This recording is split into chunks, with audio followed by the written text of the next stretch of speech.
Assalamualaikum warahmatullahi wabarakatuh. Alhamdulillahirabbil alamin. Wassalatu wassalamu ala asyrafil anbiya'i wal mursalin wa ala alihi wa sahbihi ajma'in amma ba'd. Pertama-tama marilah kita panjatkan puji syukur kehadiran Allah Subhanahu wa taala yang mana berkat rahmat dan hidayahnya sehingga kita bisa melanjutkan aktivitas perkuliahan kita melalui media sosial. Kemudian salawat dan salam tak lupa pula kita kirimkan kepada junjungan kita Nabi besar Muhammad sallallahu alaihi wasallam. Baiklah, sesuai dengan jadwal kita, ini adalah pertemuan yang kedua terkait materi mata kuliah komunikasi organisasi pendidikan. Melanjutkan jenis-jenis komunikasi, itu ada komunikasi tertulis, kemudian komunikasi lisan, komunikasi nonverbal, komunikasi satu arah, dan komunikasi dua arah. Pada komunikasi lisan, itu bisa diketahui bahwa komunikasi yang terjadi secara langsung atau bertatap muka. Dan biasanya pada komunikasi lisan ini akan lebih mudah seseorang untuk menyampaikan ide dan gagasan ketimbang daripada adanya komunikasi tertulis. Nah, selanjutnya ada juga komunikasi satu arah. Pada komunikasi satu arah, di situ lebih kepada bentuk perintah atau instruksi. Biasanya ini dilakukan dari pimpinan kepada bawahan, memerintahkan bawahannya, maka itu disebut dengan komunikasi satu arah. Ketika komunikasi dua arah, itu adalah komunikasi yang terjadi antara dua orang atau lebih. Dan komunikasi dua arah ini juga komunikasi yang lebih mudah dalam memerlukan hasil.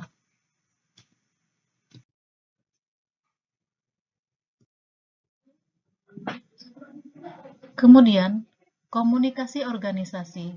Nah, di sini sebelum kita mengetahui dulu apa itu organisasi.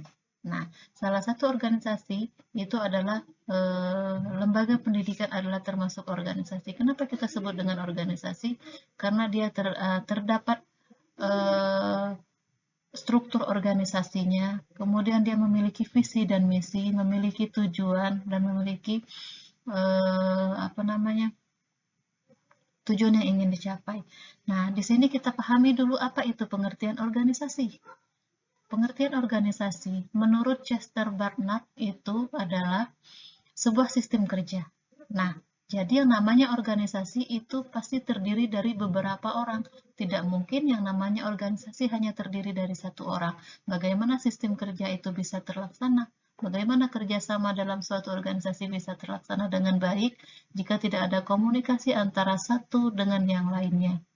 Nah, kemudian menurut Kochler mendefinisikan bahwa organisasi itu adalah sistem hubungan yang terstruktur. Nah, terstruktur di situ berarti dia terdapat struktur organisasinya. Nah, hubungan yang terstruktur yang mengkoordinasikan usaha suatu kelompok orang untuk mencapai tujuan tertentu. Organisasi itu adalah suatu bentuk sistem terbuka dari aktivitas yang dikoordinasi oleh dua orang atau lebih untuk mencapai tujuan bersama. Jadi yang namanya organisasi itu ada organisasi formal, ada juga organisasi non-formal. Salah satu organisasi formal itu adalah organisasi di dunia pendidikan atau lembaga pendidikan. Karena apa?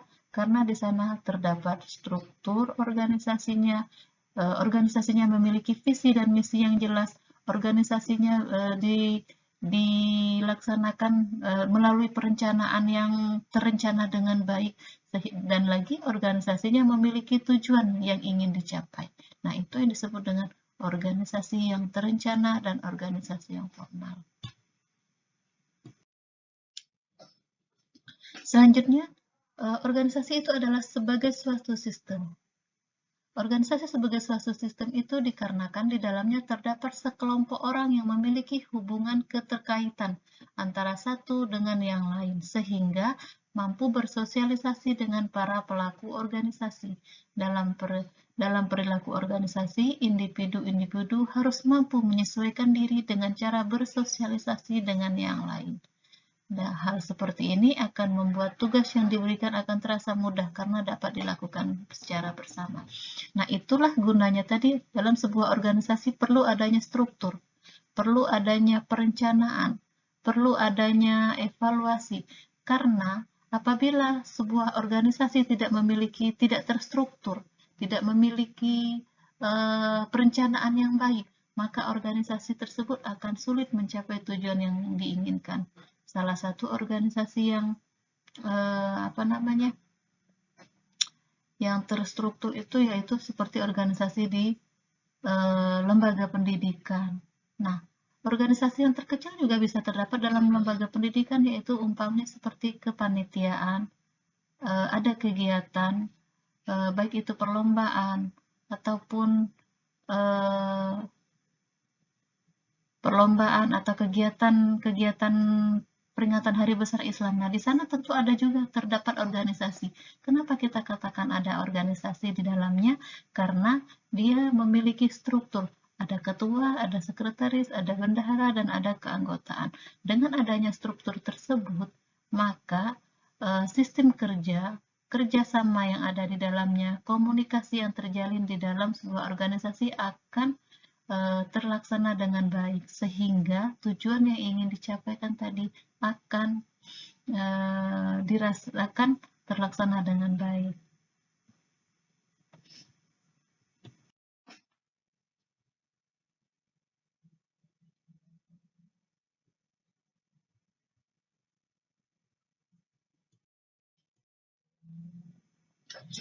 Untuk memahami organisasi secara konseptual maupun secara operasional itu dibutuhkan pemahaman tentang komunikasi. Nah, ini menunjukkan bahwa komunikasi itu sangat penting, dan komunikasi itu adalah hal yang pasti dilakukan oleh setiap manusia. Karena apa? Tanpa adanya komunikasi, tidak bisa terjalin hubungan, tidak bisa terjalin interaksi antara satu dengan yang lainnya. Nah, hubungan antara organisasi dan komunikasi secara operasional terlihat jelas sebagai manifestasi pemahaman manajerial terhadap praktek kerja kesisteman. Nah, jadi dalam sistem kerja perlu adanya sebuah komunikasi. Sistem kerja itu apa? Berbentuk organisasi. Nah,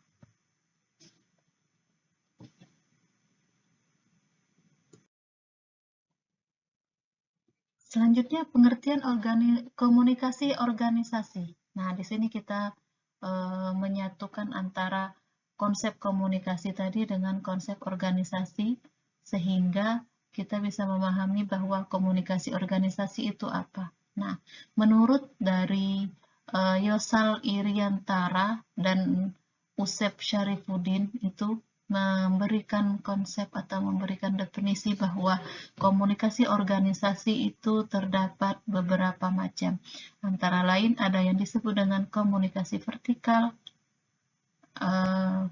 vertikal turun, atau komunikasi yang terjalin ke bawah. Komunikasi vertikal naik atau komunikasi yang terjalin ke atas.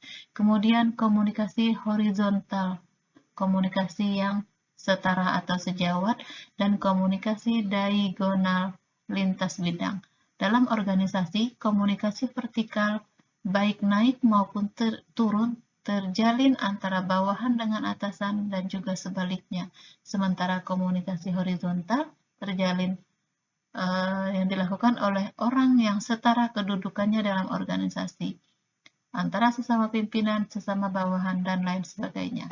Nah, jadi di sini dapat kita pahami bahwa komunikasi organisasi itu adalah komunikasi antara satu dengan yang lainnya, antara pimpinan dengan bawahan, antara bawahan dengan atasan, komunikasi antara sesama, komunikasi dengan lintas sektor, dan lain sebagainya.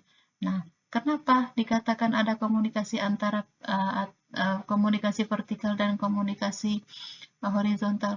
Karena dalam sebuah organisasi itu sudah pasti ada struktur organisasi. Nah, dari struktur organisasi itulah bisa diketahui bagaimana komunikasi harus bisa dilaksanakan Bagaimana komunikasi itu dilaksanakan dengan atasan, dengan bawahan, dengan lintas sektor, dengan stakeholder, dengan yang sesama.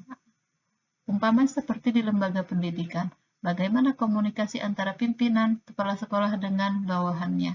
Bagaimana komunikasi antara guru dengan siswanya? Bagaimana komunikasi antara guru dengan wali murid atau yang di luar sekolah?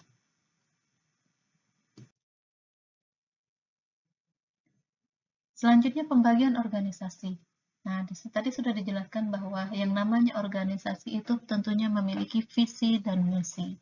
Sehingga dengan adanya visi dan misi tersebut bisa mencapai suatu tujuan yang direncanakan.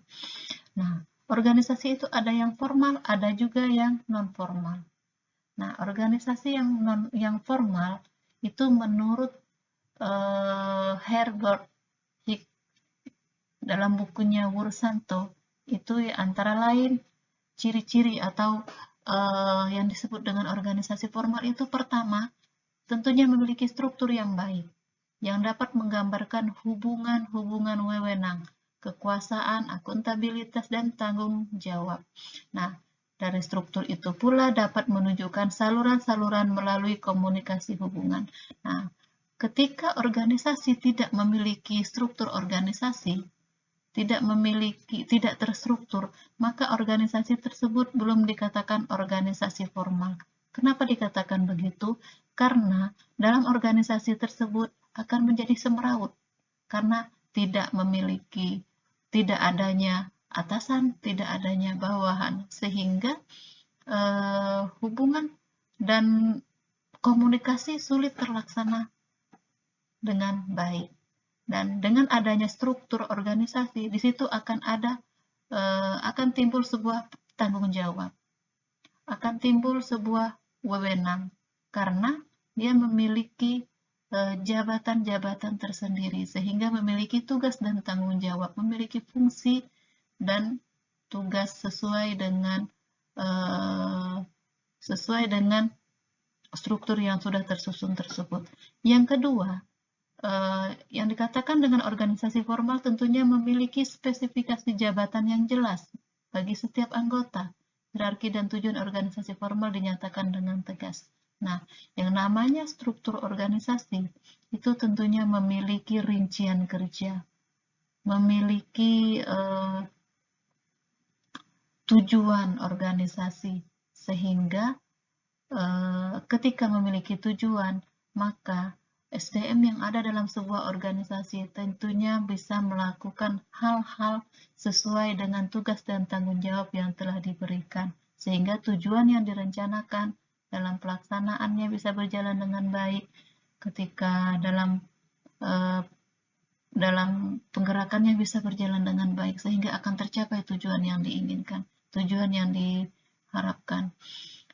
Selanjutnya yaitu dalam organisasi formal, masalah status, presti, gaji, kedudukan atau pangkat dan penghasilan diatur dan diawasi dengan baik. Nah, salah satunya yaitu dalam organisasi pendidikan. Dalam organisasi pendidikan, itu kepala sekolah memiliki gaji yang sesuai dengan standar dan sudah sesuai dengan PMK-nya. Kemudian guru juga sudah memiliki gaji, insentif, dan lain sebagainya sesuai dengan PMK yang telah ditentukan dalam peraturan pemerintah dan lain sebagainya. Dan di situ juga akan dijelaskan terkait kedudukan dan pangkat, kemudian terkait dengan penghasilan, dan terkait dengan pengawasan.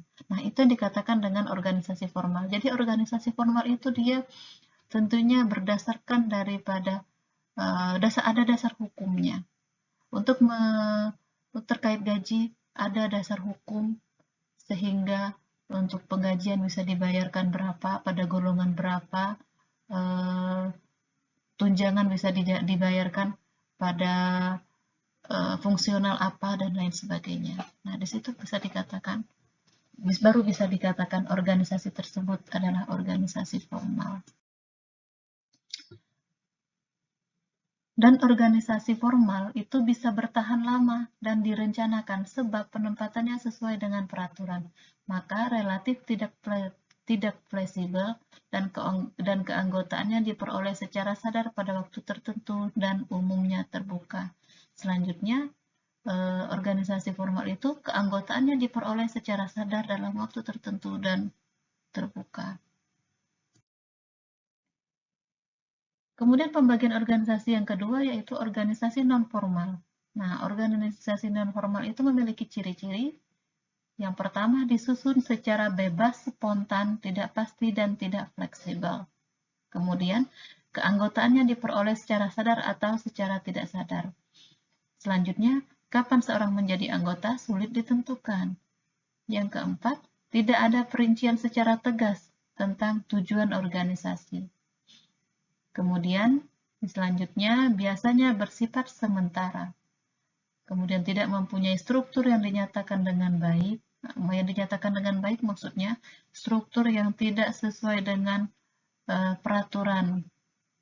Nah, kalau dalam lembaga pendidikan untuk menyusun struktur itu ada standarnya, ada dasar yang menjadi acuan, menjadi pedoman sehingga penyusunan struktur itu bisa sesuai dengan tugas dan tanggung jawab, fungsi dan tugas tanggung jawab yang dibebankan. Kemudian salah satu ciri yang selanjutnya terkait organisasi non formal itu tidak mempunyai perincian yang tegas tentang tugas-tugas dan dari setiap anggota organisasinya. Kemudian hubungan-hubungan yang terjadi antara para anggota berlangsung secara pribadi.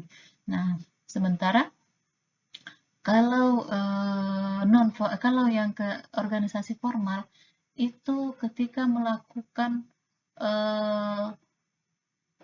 menjalin hubungan dengan pihak luar atau pihak terkait, itu tentunya ada surat resminya, ada komunikasi internal, dilanjutkan dengan bukan hanya komunikasi lisan, akan dilanjutkan dengan komunikasi secara tertulis. Nah, itu ketika yang formal. Tetapi kalau non formal, itu dia tidak tersusun, tidak mesti dengan surat menyurat, tidak mesti dengan proposal, tidak mesti dengan laporan, tetapi dia bisa hanya secara omongan pribadi dan lain sebagainya.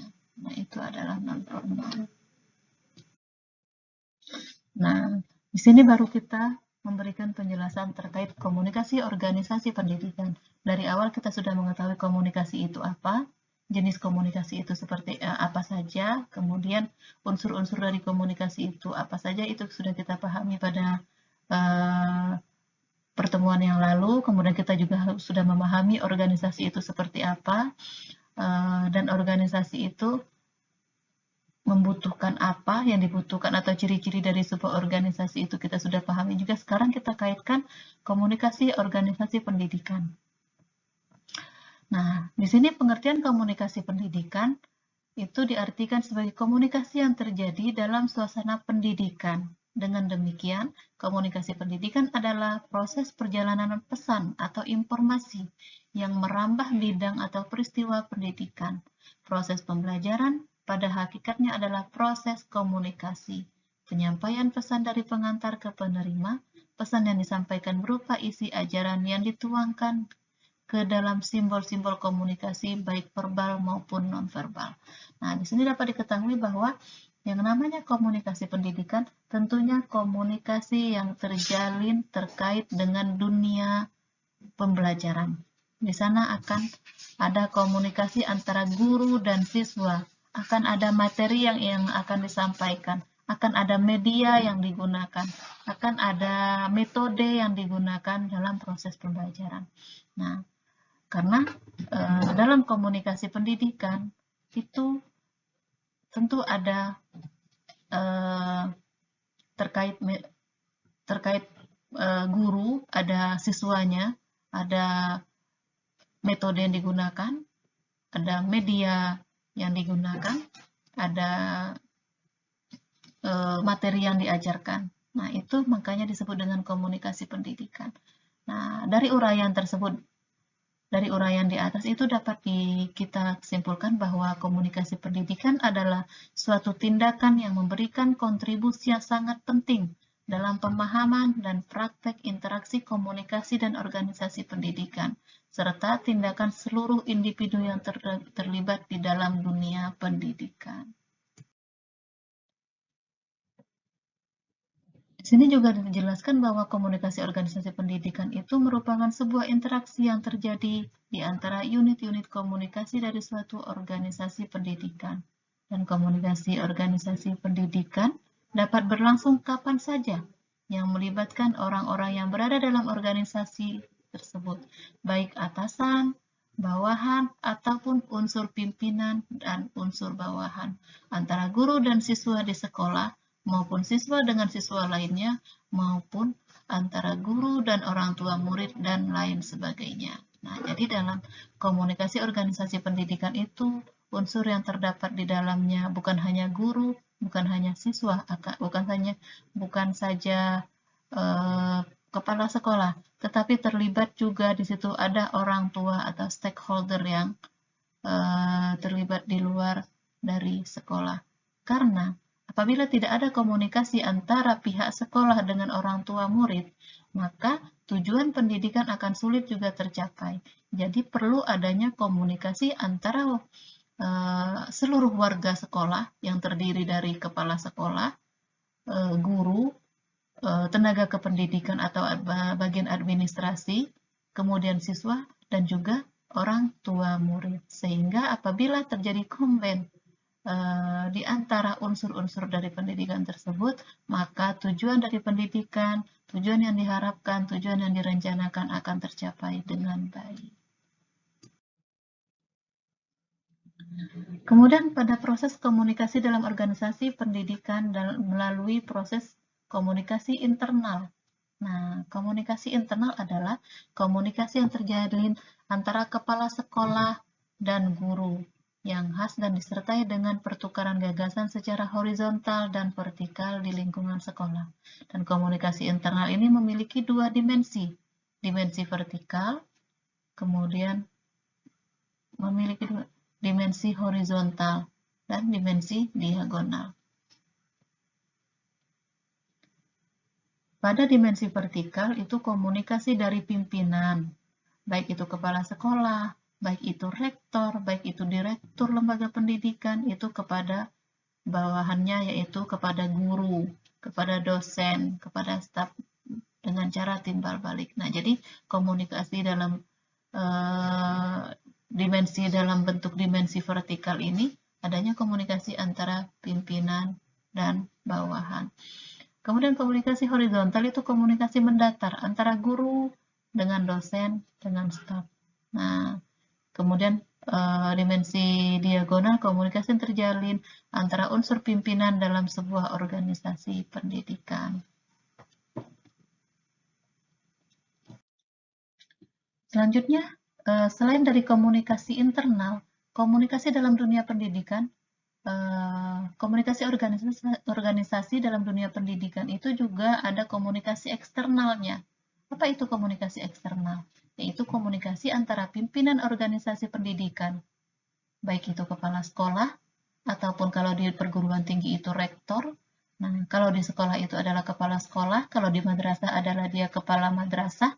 Nah, jadi komunikasi antara pimpinan organisasi pendidikan dengan halayak di luar organisasi, semisal dengan orang tua siswa, dengan komite, dengan kepala desa, dengan kelurahan di mana sekolah tersebut berada, dan pihak lain yang berada di luar komponen sekolah. Nah, jadi ketika adanya komunikasi antara pimpinan, antara kepala sekolah, antara rektor dengan pihak luar, salah satunya umpamanya dengan komite sekolah. Komite itu biasanya adalah perwakilan dari wali murid atau perwakilan dari orang tua murid, atau komunikasi antara pimpinan kepala sekolah maupun rektor dengan kepala desa atau kepala kelurahan di wilayah tempat sekolah tersebut berada. Nah, jadi perlu adanya komunikasi internal. Jika komunikasi internal tidak berjalan, tidak terjadi, dan tidak termanage dengan baik, maka tujuan daripada pendidikan juga akan sulit tercapai. Karena antara komunikasi internal dan eksternal itu harus saling berkaitan, saling melengkapi, sehingga akan mudah suatu lembaga pendidikan tersebut, akan mudah suatu organisasi pendidikan tersebut menjalankan sistem pengorganisasiannya, menjalankan sistem kerjanya, sehingga tujuan yang telah direncanakan tadi bisa tercapai dengan baik. Baiklah, itu penjelasan terkait materi kita pada pertemuan kedua.